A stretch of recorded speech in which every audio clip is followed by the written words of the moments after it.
بسم الله الرحمن الرحيم. كتاب التوحيد. باب بيان شيء من أنواع السحر. ولهما عن ابن عمر رضي الله عنهما أن رسول الله صلى الله عليه وسلم قال: إن من البيان لسحرا. بسم الله الرحمن الرحيم، والصلاة والسلام على نبينا محمد وعلى آله وأصحابه وسلم تسليما كثيرا.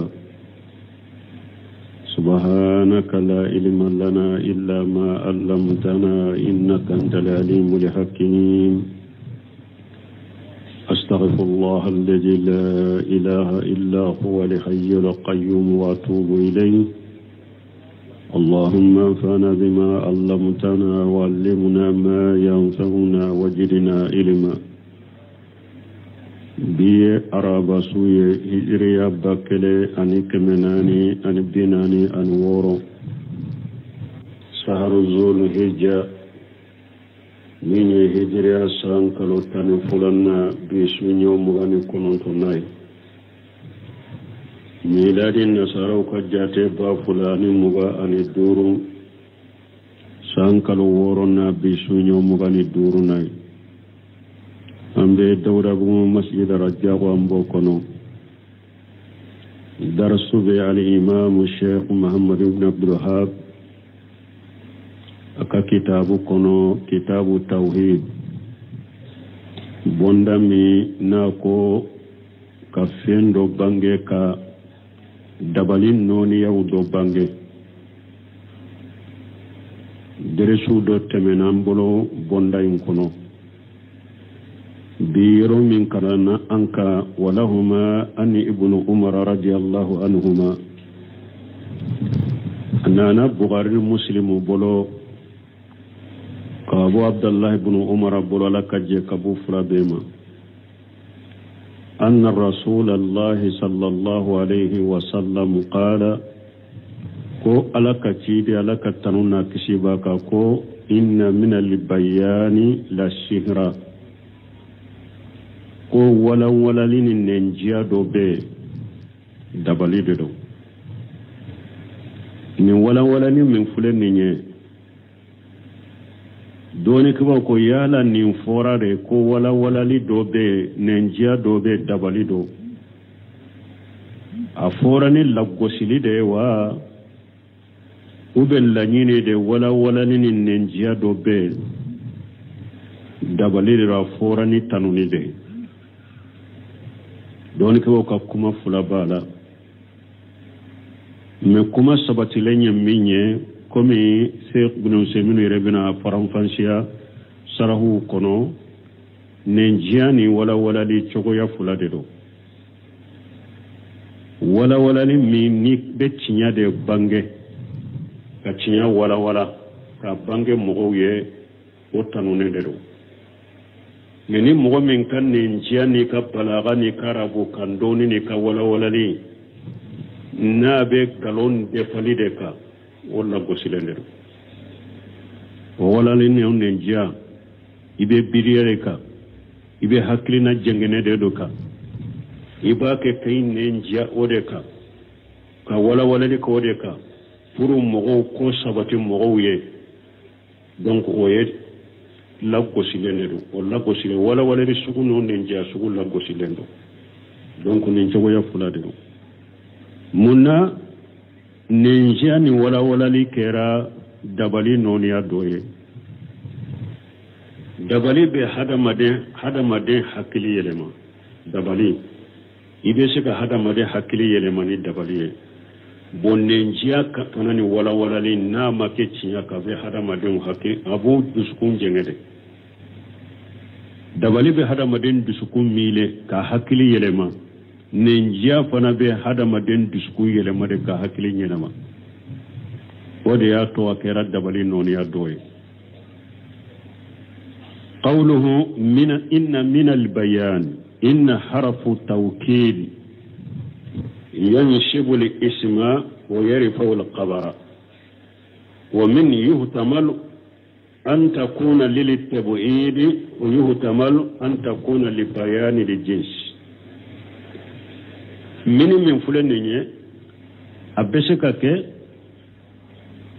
لتبعيد مانا ننجاو دو تبعيد ينinde أبسكك لبيان الجنس مانا ننجا فلده دبالي دو فعلى الأول يكون المعنى ننيا بلا فلوك للتبعيد معنى بك إن بعد البيان الشهر وبعده ليس بالشهر ولا لنبنغالي ودوبي ننجا ودوبي ويدباليه ولا لننجا ودوبي وتدباليه ننقل للتبعيد ولا ثاني نانيا بلا فلان ركا لبيان الجنس يكون المعنى إن جنس البيان كله الشهر وبكر ولا لي أفسهم بأبد دبالي ولا لي فسهم بدبالي أبكر ونانكو لبيان الجنس قوله لا الشهر لام للتوكيد لام إندونا لك كما جرياري وشهر اسم إن والبيان هو الفصاحة والبلاغة البيان ولا لدو من ولا لندو بلاغة دي إكاكما ولا لندو وفرنفانسي لندو بيان قرنين دي وهو من نعمة الله على الإنسان ni ala yo ke mogo menye o ye ala ka nema de hada madenka ni ala mogo menke annen kanyi a wala le kanyi aka kuma jelendo bangalendo o ye nema de qala ta'ala ala ko khalaqa al insana allamahu al bayana ala hada madenda aye hada madel la dunya faran fansirila na be se ka fienfo ka faran fansani ba famu والبيان نوعان بانجلي نون يفلدرو الأول بيان لا بد منه بانجلي دوبي لا بد به هذا مدين كلين وهذا يشترك فيه جميع الناس وبيان سجو هذا مدين بيبي جي ولا فكل إنسان إذا جاء قال إني جئت وإذا أتسا قال إني أتسيت وهكذا مانا نكي كلا هلفو مغوي مغو بيبي فرانيوغن كولا هذا مدي بي نكونو يامنا أبافو كونو بنلا نمي نغو يامنا أبافو منغو بنلا وهكذا مغو سغو بيبي ننكي الثاني فلان بيان بمعنى الفصاحة تامة نسبي تقول فلان بيان تقول فلان ولا لبنغالي من دفلندو ولا لني ايوان نينجيا من دفلندو نسبيا نوبي دمبي كتا هذا مدون ندوما نسبيا الأقول وتقير الأفكار تسبي الأقول وتغير الأفكار من يبنغلي تغيا فلانا بنغلي دفلي أني فرن فسرلي دفلي التي تسبي الأقول من بحكل منا وتغير الأفكار نبي هذا مدونك ميرو أنوك جات منا يلما نابو كتا سمنا يلما maana nenjia min beke sababu ka mugo ka hakilu mina ko ka hamilu mina ko kan mirulanu katasinu kan mirlan kuyelema وهي التي قال فيه الرسول الله صلى الله عليه وسلم إن من البيان للشهرة أو ودت تيدنكو ودما ننجان دوبي ويدبالي ننجاني ولا وري سقوم من بهذا ما دونك حكيلو منا كوكا حكيلو يلما كتيكا كماما وننجا سقوم تيدنكو دي دبالي ولا حاجة تقسيم تكون من للتبعيد nanye bayanu intila ninchogola donc meni min fora o be ke lili tabuid mana bangelu do ay badul bayan bangelu do dabalu de do وهو البيان الكامل الذي هو الفصاحة شهر ويدي بانجلي دفل النينجا دفل او تيدن كو ودي دبليه أما إذا جعلنا البيان بمعنى الفصاحة فقط صارت من لبيان الجنس نانكو اوا bayanui amana yede doro mogo min be se ka cogo fo ka kuma na kala nyini fo doro nanya oke odeye mini mbeke li bayani li jins mana ka iranna doro bangeli ika cogo ya foli ewa dabali dorero obeke li bayani jinsi nanko de doro ki kala hala fo doro kungo benna minogo benna bebe so law wala beke li bayani li jinsi men nan ko ninja dafalen ni wala ne dafalen de nimbe mogo ka hakilu yelema ko ka hakilu ewa ko duskum mina o be kere sisa lili tabuyi wajhu kawn al bayan shihra munyato ni wala lin ninja kera dabaliye annahu ya'khuja bil lubb shami فيشرفه أو يأتفه parce que wala ni bangeli min ba ke kilame ika kuma ba dusukunde mina aba dusukun yelema de ka yelema kana ema fayadunnu shami'u anna al-batila haqq min ba ke kika kuma me kalame aba miri ibe galo min fo cinya de do ode ya to tiden ko nin ewa bayanu mashiru munna parce que ni mogo min be bangeli ka nen kadi abe suka wala ke kosobe na ye galon wala galon na ye ode wala hada madun yede min ba ke ka kuma yillame aka kuma go tigi dusukun mina abe do dusukun kono abe galon miri kamina ko tinya de do لقوة التأثير المتكلم مي كما كلا ينوبا من تؤلا فيصرف إليه كما كلا ينبي عليه لما كتا أكا كما ناكنغلوما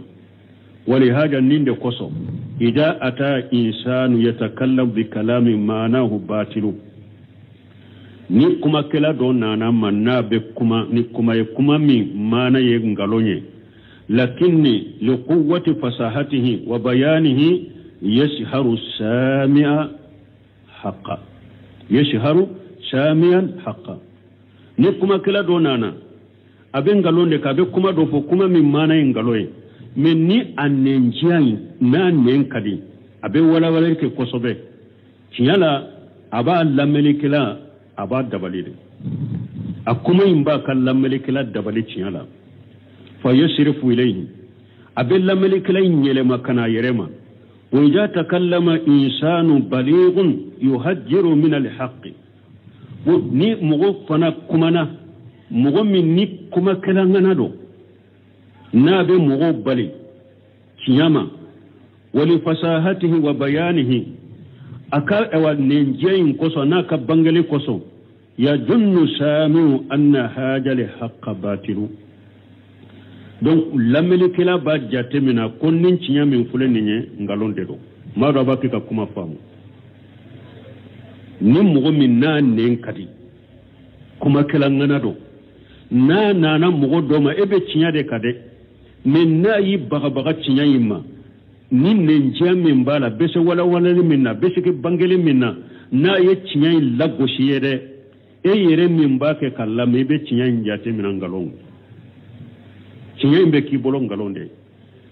fa yansarifu anhu ibe sagi kabo cinya yimma wa haja min jinsi sihri awa ninyi dabali kalite dode alladhi yusammunahu al-atfa wa sarfa awa ninyi jabali sugudo de dabali mi no ba wole ko atifan ani sarfu nin dabali sugudo wala mana atifu kore munye anyo fo kateme an ko atifu yede hada ma de undo o kenyo ko fe e ka fendo dila dabali do dila pour ku dusukun kanu do jogono ba fo nende ma atif donc dabali fule e wa nenja fana fule wala ni fana fule iba soro mogo do be ngalon do be ngaloy mandaye aten galoy fe mais ni e nana ni nenja ni fasaha tigi nana ka galoy foye ka masiri ka wala ye aben galoy ta akera atifu ga makatifu dabali kalito do de wore ya to ciden ko nenja dabali kala be atifu ke dusku munun te nyogon fe u be dabali ke comme ante mena la chogo me tiali kala u donna makobe wadi muso do la katilo ko kena mashe kasoro muso imbanna bolo abese kata dabali kala do la dabali kala imbe muso imbe ke Allah be boli chei no fe u ba ko de ma atifu atunte min fede abakanu dabali imbe adusku yele ma abakanu awa mogo min fana ni nyen galonde aten galo yin fede men nin nenja tigi nana balaga tigi nana fasaha tigi nana na ye galo yin masiraye ka galo yin wala ye chogo ya dola abe galo yin kanu abe ke galo yin ka dabali noniya do de fulene atifu saraf nenja tigi bo fana ke dabali kan noniya minye sarafu ye nenja tigi ni balaga tigi bo fana ke mogo mi sisa ale be tinyaka abe tinyaka encore sarafu ye munye ka fendo dila dabali do dila che na tese ka she aka musoma atese ka muso ka fo nyonya o be ka fendo ke ka muso in kanu bo du sukun ko ka yelema ka bo muso ina sarafu ye nende won nenja tigi bo oke o da to cilen ko dabali no ya do do o be ke chogodi iba suro mugo do ebe tinyaka iba tinyade ka balaga tigi do bena ima nenja tigi do bena ima wala ni kila do bena ima abe galoi abe tiye lagosiye ka wala ka lagosiye fo tiya imbin nege bo ela ibe sage ka bo tiyama donc oda to seminu ko ako bayanu min fulene nya ako dabali noniya fulen be yerala abe se kam mugo min tengalonna bayanu tigini fasaha tigini balaga tigi be se ka galon masirinya ko rebe galonta mo min be tinyaka bayanu tigini fasaha tigini nenja tigi be mena abe tinya lagosiye fo ibe tinya imbila wal bayanu yahsulu bihi atifun wa sarf awa bayanu atifun mbe sorona ya be sika atifun ke abe serafuke dabalin noniya minya atifu e bayanu tigi bake dabalin noniya minya sarfu e bayanu tigi bake fal bayanu fil haqiqati bimana li fasahati bayanu haqiqala wala nin nenjadelo wala saka annaha taf'alu fi ala sihir shikatala nenja tigi ni balaga tigi fasaha tigi dabalikela be minke abake dabalikela be minke de abake وابن القيم يقول أن الهور حديثها شهر الحلال ولياتو ابن القيم كو أكو هورو مسونيما كو أكبر نيغيانا كاكوما كو اوا دبالي دغالندو مانا مسونيما فولي هورو مسونيما فولي abe kuma min fo akabaro na ka kuma nyonya abe cheba koro boyka hakilina ka kuma umina ka baraka no batake akabaro be che bisukumi no batamina horo muso nyuma abaro nyonya akabaro be che bisukumi no batamina abamina wodi atu bul khaymu ko sihrul halal ko dabali mindo dabali dagale parce que ninja tini bayanu tini dabali kalabe minke abanyo gona kede wa qawluhu inna min al bayan la sihra هل هذا على سبيل الجم أو على سبيل المدن أنكو دونك باولين فو بلو سمون فلكا فويا يا لو نتيدنكو إن من البيان لا شهرا أفوراني لغسلي دي سرايا وبي أفوراني تنوني سرادي أو لبيان الواقع وبي مين بكينيكا درو تيدن يا فوكو دي بانغاني كينيكا مكو دي بانغاني ثم ينظر إلى أسره o kofe an bɛ lajɛli kɛ ka taa bangeli nɔ fana ma yala a lagosilen de wa a fɔra ne lagosili sira de wa a fɔra ne tanuni sira de wa ciden ɲa fɔra min bɛ kɛnɛ ka dɔrɔn k'o banga ɲɛ o bangelen kɔfɛ ɲɛ a bɛ nɔ min to an yɛrɛ de b'o lajɛ nin bɛ komi ɲininkali sisan alijawabu jaabu ye mun ye al-akhiru huwa al-murad laban ciden ka muradu y'o de maana nin diya bɛ min kɛ dɔrɔn ciden ye o de fɔ nin diya ye min ye ciden ye o de fɔ فالبيان من حيث هو بيان لا يمده عليه ولا يدم ولا لين ننجيا يندرو هذا ما دنت تنوك فلو يتلا غسينو فلو ولكن ينظر الى اثره ما يكن ننجيا ينو من تو لاجلي بك كتا ودي مسيسا كرسان نين كدي كرسا بس ولا ليلا la goseli tanu to no fe folo la goseli to no fe folo mais ambe la jeli de ke sisa yala krasa ka wala ni no nyuman de bala ube krasa ka wala ni no jugu de bala la jeli be ke wode la sisa wal maqsud minhu aka wala ni la nyini fa in kana al maqsud minhu arada li haqqi wa isbat al batini fa huwa majmum ni mɔgɔ min ka fasahana kan nan jiya kɛra ka cinya de sabati ka galon cinya ka cinya de sagi ka galon sabati fa huwa majmum alayka walawalina kan nan jiya la gosilen ni mɔgɔ min ka walawalali ana kan nan jiya abe jumanka ka cinya sagi ka galon sabati fa huwa majmum alayka walawalina kan nan jiya الله بوسيدندو لأنه استعمال لنعمة الله في ماشيته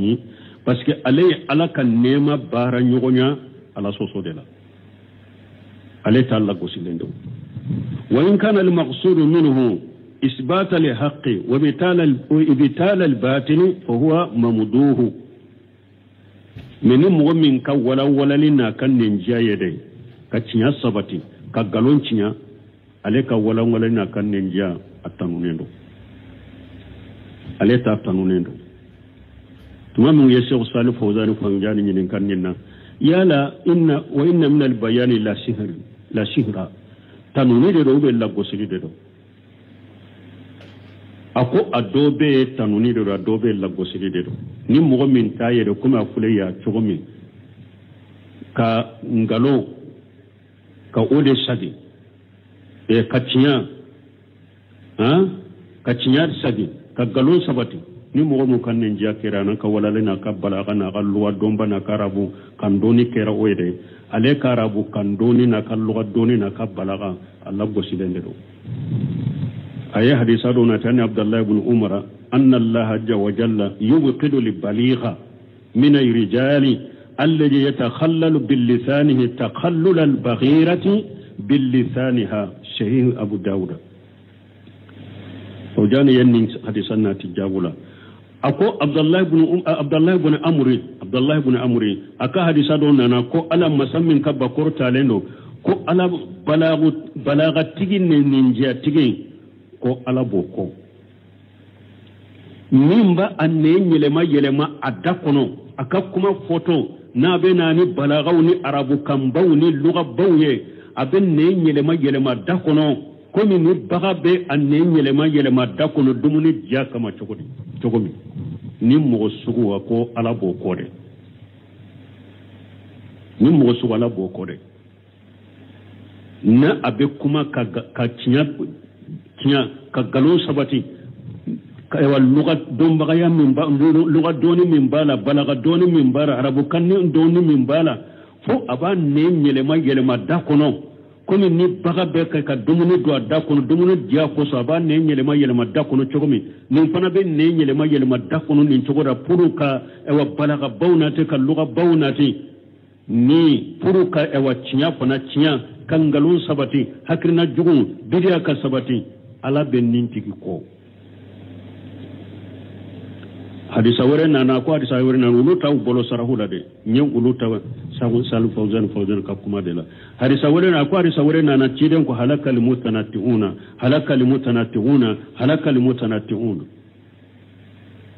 ako ciden ko dante ma bago halakilendo be muslimu kono min ba yere ke fa al mutafaqihuna mutafaqihuna munum bu yere ke ewa famu bagani fiqu dom baga ngana uye kuma wula ubena ni lugha banye arabu kan gelew ubu fo fa ben ne mbalada kono komi ni misibe dumuni yelema da kono chokomi donc on balmo otti la mo la gosilende do ewa pemman kacca ko sugu yesila mawce rabbi abe komi dow yere taraw kanu na haw kalaw ni ka serfu kalaw anu kalluga kalaw ni balaga kalaw ke dina cinyali de kama abe komi dow yere tara ni minan kala ni fon kala dina yere cinyali de kama parce que nous comme on a jamana doro abe lugha de do abe balaga do abe nahwu de do akarabu kan kanyi de nko ye mo chama yere trompanga jamana kono ko betalo ka bo cinya kan nununde ni sugu ye dabali de ni lago silende do mo kan ne jana ka balaga doni na kan no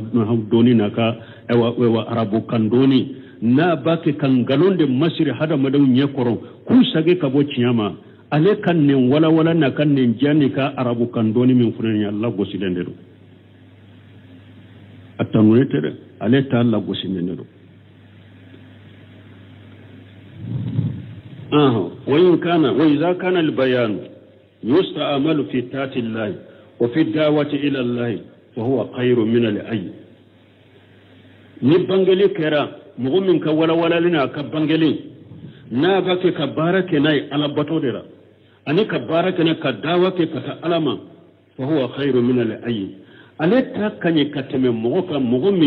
ni anne manya ta saka wala dake وكان كتم من تسكا كما وبانجي لكني إذا أبتلي الإنسان ببيان ليصد الناس عن دين الله فهذا لا خير فيه ابن سمينكو ni hada maden do la jarabila ni hada maden mi la jarabila aleka bangeli yede kam mugo sage kabo alaka dina de ma fahada la khaira fihi min ka bangeli heratala ni ekarabu kando aneka lugha do aneka nahwu doni aneka sarafu doni ni kabalaga eta kerade la jarabila de kam mugo sage kabo alaka dina de ma herate eka wala ni kan njani kabalaga min fulene herate nina wali ayyu khairu minhum kuma bali yere kausa etai mu'min te sika kuma yere a kausa kuma bali yere kausa mu'min benin la halala wal bayan min haythu huwa la shakka annahu ni'matu bangali yere jati sikata la oyenne made ولهذا من دكوس أمتن الله به على الإنسان على فنن شراك كاكن نيما يحدى مدنك وقال تعالى لكو علمه البيان أقول يحدى مدى للدنيا بنجلين ولا لله وجه مناسبة لحديث للباب من حديثين دون كنيا من يبوندا ينكونو المؤلف كان حكيما في تعبيره بترجمة minye muallifu ye wala likala akera ko donay aka bonday ndon chogo akera ko donay aka bonday fo chogola haythu qala tumami ako babu bayanu shay'in min anwa'i shihr konni nye bonday kadabali kanoni ya do bange wala mu yahkum alayha bi shay me ama kiri tige bonday kanin foye parce que ma fo ka dabali ka nonia do bange munu nye musirke ya mofo akera ko donay bonda info chokola aye bonda info dro kan wa dabali nonia do bange ma makiri tige foika lianna minha ma huwa shirku parce que dabali noniya munun fule ni muallifu yu fo bonda en kono udobe sirku de woye musrikiyade ulu doye musrikiyade komi ewa aya fo chogomi kadabali ke ni shetane bara wuye woye musrika obete musrikiyai odo ye musrikiyai wa minha ma huwa min al kabair odo be kabaira jurmude do komi nemimaya amanne me ya foko dabali noniya do de do nemimaya te musrikiyai nemimaya ye kabaira jurmude woye haramuye amin kabaira junubu badero wa minha duna zalika do fana be o bo koro o be kabaira junubu fana koro o fana fora bonda en kono wa minha ma huwa jaiz ala hasbi ma yuqsad bihi ala hasbi ta'sirihi wa asarihi ado fana be adagalende do ni mimbe ni yere kala nyine ani aben no minto ani akan no masala anya fo chogomi min ka bangele ni obe tinya de yira mola ka tinya de bange moye eta daga lendo ni mo min taye de ka tinya de ewa lagosi harama dawnye kangalon sabati o de ta lagosi lendo qala fihi nam fihi masail wala donc famura ni cidan ko inna min al bayani la sihra bangeli ye togoya fulade cidenye bangeli ye togoya fulade do la gosilendo do tanunelo wala ni bangeli mi ni abe tinyade wala hadama donge bato ani wala li min bekeni dawade ka wala li ke ka dawa ke kata alama ka cinya bange hada madonye ka galon lagoshi hada madonye koro ni ya wala ka cinya wala ka bange uye ka galon fana bange uye ka bidiya bange uye munum be galon ka be bidiya inka ube galon imbila ka bidiya imbila ka cinyata eta tanuneno eta wala li uye herade o kanyi menum mo min ka wala li yede ebe ngalonde sabati ka cinya ka dina cinya kan galon sabati ika balaga ne ka wala ne kan nindiya be ode ka mo go cinya ka ku yele maka bo cinya ka kana e kan galoma anika haklina jengene anika bidiya e ka wala lil lago silendo hari mo min ni atese ka kuma kausaye e ka wala min fulen nintima hera yede nimbe kunkore la sima hari kuma bali kausa etai donc wala ye nin chogo ya fula de ne a chogo ya fula dabali none ya yera bela ni mugo min ka wala be mugo sage kabon galonde ma ko na te cinyama sarafu tewa sarafu nyumando dabali none ya do de sarafu ye ne eka sarafu min fulen ni eka kuma kera sababu ya makamugo bo bidiala kubo hakilna jengena una kubo ngalona kubila chinyala dabali noni ya de do me eta intanunendo dabali noni ya mimbe bolo eta intanunendo parce que dabali fana be hada maden hakili yelema kaka hakilina yelema eka nenjia min fulen nye kamugo ka hakilina yelema kubo ngalonka kubo bidiala kubo hakilna jengena una kubila chinyaka eka wala ni ewa dabali noni ya min fule bolote atanunende do ni mo min ka wala ni kera de kangalonde sabati kabiria sabati hakilna jengene ko sabati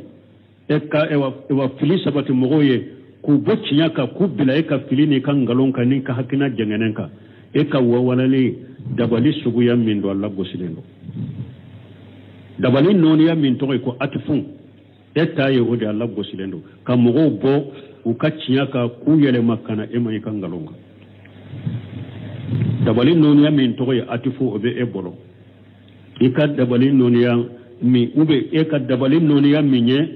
sarafuye ka mogo yele makabo ewa ciyama ku bila katangaloma eta Allah gosilendo ne mogo min ka dabali en nenjia de alebe mogo bo bidiya unin galonde la ko na te ciyama u ba fo tama atafu dabawul dalomin noniya minye atafu ale takani afamuna inna min al-bayani la shay'a fa ka famu nin joko fula de min ka wala wala na kan nin jabe cinya de sabate ka galon cinya aleta tanunendo min kan nin janna ka wala wala li yede kan galon de sabate ka cinya cinya ka mo bo cinya ka kubila galon ka aleta Allah gusidendo فيه مسائل الأولى أن العيافة والطرق والطيرة من الجبت. فيه مسائل دوبا كنو الأولى فلو أن العيافة والطرق والطيرة من الجبت. قال فيه مسائل أي في هذا الباب وما تضمنه من الأحاديث والآثار مسائل. ناكو فيه مسائل معنى نمبوندا حديثا منون بين نمبوندا كنو الآثار منون بين نمبوندا كنو مسائل دوبي بوكولا. المسائلة الأولى مسائل فلو أن الإيافة والطريقة والتيارة من الجبوت. الإيافة أن الطريقة أن التيارة نونون الدبليد. وقد سبق التفسير هذه الثلاثة والتفسير للجبوتي نين سبب من فلنين أن يتوسير فوقتمه اليافة أن الطريقة والتيارة أن ينونو فوقتمه أن الجبوتي يرفنا التوسير. الثانية تفسير العيافة والطرق. الثانية فلنا تفسير الإيافة والترق. تفسير إيافة عن الترق والتفسير وقد بينت في الباب أيضا وسرهته نونوفنا أن ينونوفنا بانج بونداين كنو كسراوي. الثالثة أن علم النجوم نوع من السحر. الثالثة مسائل سبنا أن علم النجوم نوع من السحر كو دولو دوني دبلي نونيا دودو لقوله كيدن كما قصو من اقتبس الصعوبة من النجوم فقد اقتبس الصعوبة من السحر وسبق الكلام عليها أيضا كيدن كما قصو أكون مغمين دوني دومنا كبو دولو ولا يدوني دومنا كبو دبلي لا كيكا دولو دوني تونا بجيدي كتايكا دبلي دوني بجيدي.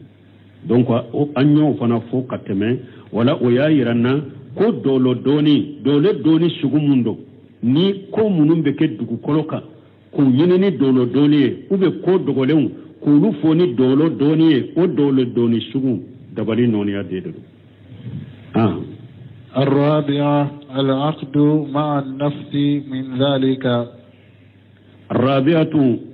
ناننا العقد ما نفس من ذلك ما نفس من ذلك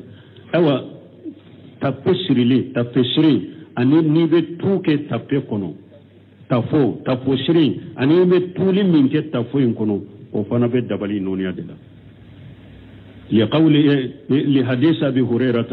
أبا هريرة حديث قصو من أخذ عقدة كيدن كوني مغمين تفسري ثم نفس فيها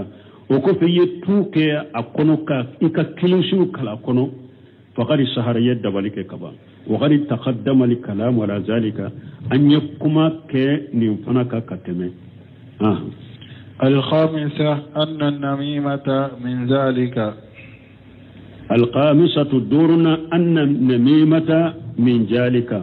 بو نميمة يفنا وبد بالين نون يودنا لحديث ابن مسعود Abdullah ibn Mas'ud ka hadisa koso ala unabbiukum mal adhum kidan kun kaw kibariya dabani munye ka kibariya ni munye dabani wa hiya namimatu kidan ko yen namima yade minin be kumata mugo ka kumata ku lase nyuguma pour ka cinyali ko nu nyugonce wa hiya min ash-shihr namima ya be dabali udela li annaha tafalu ma yafalu shahiru من تفريق بين الناس والتهاريس بينهم وغير سبق بيان ذلك. نميما يدبلين نونيا دودة دبل كلاب منك نميما بون يغنادك دبل كلاب منك كمغو فرا أنا كمغو لا سكوب بلا يغنى نميما فنا بون يغنادك. nemema be mogo fara nemema be mogo la suku bila ɲɔgɔn na dabalikɛla fana be mogo fara n'a ka dabali ye dabalikɛla be dabali kɛ ka mogo la suku bila ɲɔgɔn na nemema fana b'o ɲɔgɔn na kɛ wakari sabaga bayanu zalika ulu bangali tɛmɛna n ye ulu bange ka tɛmɛ السادسة أن من ذلك بعض الفصاحة السادسة ورنا أن من ذلك بعد الفصاحة أو أبد بالون نونيا كنو ننجيا ودو ولا ولدي ننجيا ودو إما أياك أدوية ننجيا بتد ولا لي ألاك دينا تشيال بانجيكو ولا وكانيدي وطنو نندو mais galon de wala mogo ye galon pe se fe mogo ye ka tuluni jabar ke galon na o de la gosilendo o de ato akwa sadisatu anna min zalika badal fasahat abe dabali noniya kono nendiya udon ay mina sihri badal fasahati abe dabali kono nendiya udon li qawli nabi sallallahu alaihi wasallam inna min al bayani la shihra kidan ka kuma koso na ko wala lu dobe o yadda balide wal muallif rahimahullah muallifun ya alaka nema qala ba'da al fasahati muallimu yere ko wala lu do Sheikh Muhammad bin Wahab ako wala lu do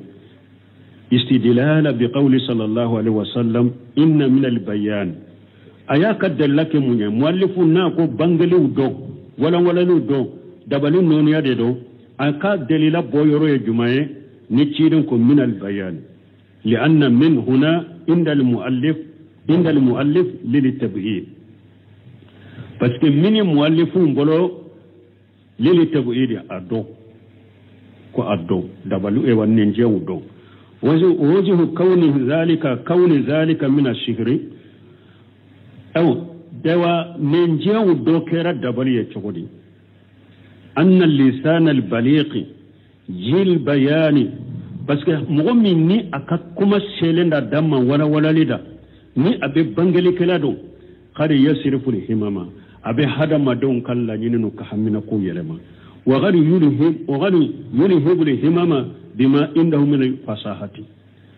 abe hada madon nka hamina ko do bila hada madon nka hamina kola ninjia min ba fede abe ko do bila e hamina ko ni ka kola min tun ta ko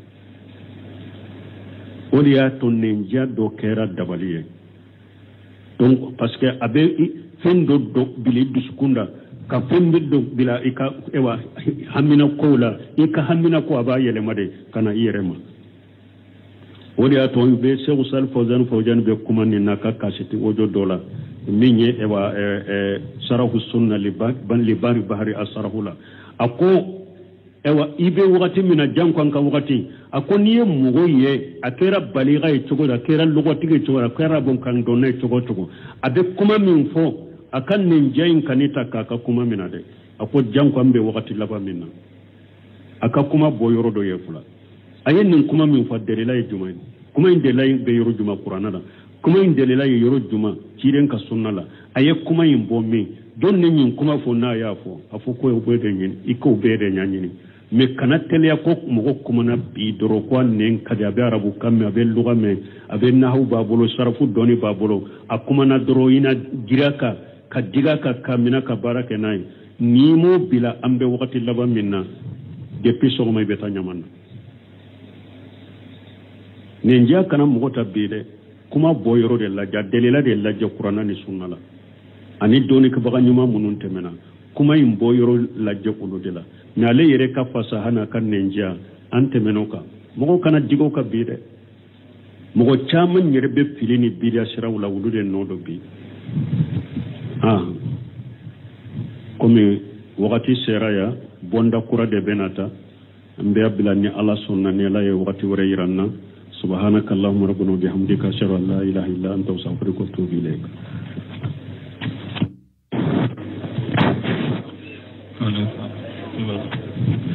أعوذ بالله من الشيطان الرجيم بسم الله الرحمن الرحيم كتاب التوحيد باب بيان شيء من أنواع السحر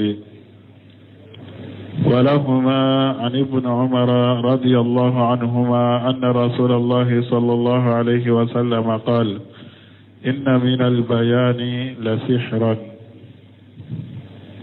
بسم الله الرحمن الرحيم، والصلاة والسلام على نبينا محمد وعلى آله وأصحابه وسلم تسليما كثيرا. سبحانك لا علم لنا إلا ما علمتنا إنك أنت العليم الحكيم. أستغفر الله الذي لا إله إلا هو الحي القيوم وأتوب إليه. اللهم انفعنا بما علمتنا وعلمنا ما ينفعنا وزدنا علما. بي أرابا سوي هجريا باكلي أني كمناني أني بناني أني وورو سهر زول هجا من هجريا سانكالو تاني فلنا بسنيو مغاني كنونتوناي. ميلاد النصارى كجاتي بافلاني مغا أني دورو سانكالو ورونا بسنيو مغاني دوروناي. أمبي دورا بو مسجد رجاق وامبوكونو درس بي الإمام الشيخ محمد بن عبد الوهاب أكا كتاب كونو كتاب التوحيد بوندامي ناكو كفين دو بانجي كا دبالين نوني يو دو بانجي درسو دو تمنام بلو بوندايم كونو بيرو من كرنا أنك ولهما أن ابن عمر رضي الله عنهما أنا بغير مسلم بلو كابو عبد الله بن عمر بلو لك جكبو فرابيما أن الرسول الله صلى الله عليه وسلم قال كو ألك تيدي ألك تنونا كسيباك كو إن من البيان للشهرة ko walalini nenjiya do be dabali de do ni walalini min fule ninye doni kuba ko yala ni forare ko walalali do be nenjiya do be dabali do a forani lagosili de wa ube lanyine de walalini nenjiya do be dabali de a forani tanuni de doni ko ka kuma fula bala me kuma sabati lenye minye komi Sheikh Ibn Usaymin rebina faranfansiya sarahu kono nenjiani wala li chogo ya fula de do wala ni mi be tinya de bange ka tinya wala ka bange mogoye o tanune de do meni mogo min kan nenjiya ni ka balaga ni karabu kandoni ni ka walawalali na be galon defali de ka wala gosilende do walali ni nenjiya ibe biriyere ka ibe haklina jengene de do ka iba ke kay nenjiya ode ka walawalali ko de ka puru mogo ko sabati mogo ye donc oye laggosilende do o laggosile wala ni sugu no nenja sugu laggosilendo donc nin cogo ya fulade do munna nenja ni wala li kera dabali noni ya doye dabali be hadamade hakili yelema dabali ibe se ka hadamade hakili yelema ni dabali bon nenja ka tonani wala li na make cinya ka be hadamade hakki abu duskun jengede dabali be hadamaden dusukun mile ka hakili yelema nenjiya fana be hadamaden dusukun yelema de ka hakili yelema